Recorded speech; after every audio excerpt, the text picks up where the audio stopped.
पिताजी, मेरा आपसे यह प्रश्न है कि भगवान की प्राप्ति का सबसे सरल उपाय क्या है? भगवान की प्राप्ति के लिए सबसे सरल उपाय होता है सत्संग करना, जो भगवान की कृपा से ही प्राप्त होता है। क्योंकि कहा गया है, बिनु सत्संग विवेक न होई, राम कृपा बिनु सुलभ न सोई। भगवान की कृपा के बिना सत्संग प्राप्त नहीं होता है, और सत्संग के बिना ज्ञान प्राप्त नहीं होता है, और ज्ञान के बिना वैराग्य नहीं होगा, और जब तक वैराग्य नहीं होगा भक्ति प्राप्त नहीं होगी, और भक्ति के बिना भगवान की प्राप्ति नहीं होगी। अर्थात भगवान की प्राप्ति का प्रमुख आधार भगवान की कृपा है।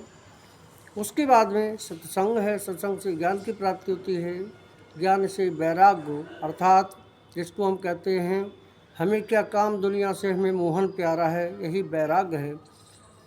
वैराग्य की प्राप्ति होना, वैराग्य की प्राप्ति से भक्ति प्राप्त होती है। भक्ति क्या है? जिस प्रकार से कोई बच्चा सनापता होता है, गंदे कपड़ों को पहना हुआ है, तो उसे उसका पिता गोद में लेना नहीं चाहता है, क्योंकि माँ तुरंत उसको बच्चे को गोद में उठा लेती है। और बच्चा जो है, जब उसकी माँ उस बच्चे के लिए ही नहला धुलाकर नए वस्त्रों को पहना कर तैयार कर देती है, तो उसी का पिता तुरंत उसे गोद में ले लेता है।